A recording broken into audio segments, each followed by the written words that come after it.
আজকে একটু পোলাও অর্ডার করেছিলাম, তো আমি অর্ডার করিনি, ছেলে অর্ডার করেছে, বলছে মা আজ একটু পোলাও অর্ডার করো।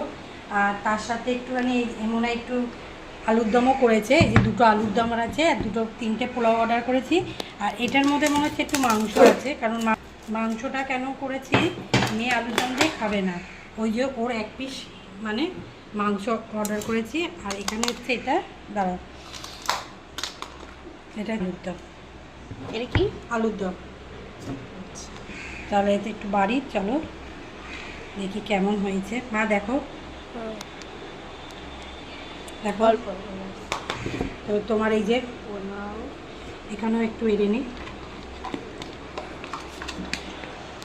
চালু, হ্যাঁ এটা হচ্ছে আলুদম। আলুদম তো দেখতে বেশ ভালোই হয়েছে, তাই না? আর তোর এটা মাংসটা দিয়ে দেবো, এখানে দিয়ে দেবো সাইডে, তো তোর মাংসটাও দিয়ে দিই, দেখি সর একটু খাইয়ে দিই। হ্যাঁ আজকে লাঞ্চে আমরা একটু পোলাও আর আলুর দম, আর তুই হচ্ছে পোলাও আর মাংস, চিকেন কষা, ঠিক আছে চলো।